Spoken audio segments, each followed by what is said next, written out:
really was a nightmare defensively for them when you go into that building and get punished by some very hot shooting.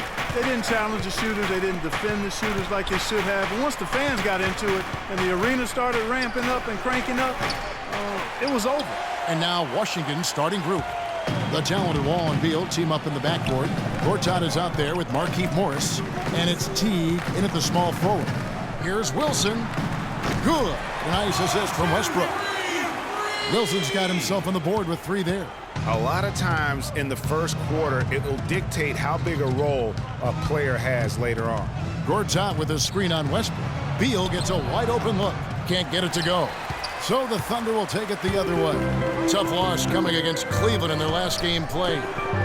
You know what? That's a game where the coach might just want to burn the video because there's no question they're a better team than what we saw, but they got crushed on that night. And I'm still trying to figure out what happened there, Craig, quite honestly. I mean, no matter how it looks on paper, you still got to show up and play and compete. And it looked like they were not interested in being there. A slow start for Washington in this one. It's a 5-point game. Outplayed in the previous game on their schedule, losing to Chicago. And that was one of the few times that you'll see a team just lack fight defensively in losing that game. Yeah, and I know their fans may not want to hear it, but the reality and the truth is the defensive end of the floor was not what it needed to be in terms of effort. He was the first one to react to that miss. Excellent anticipation on his part. A hustle play on the putback by him.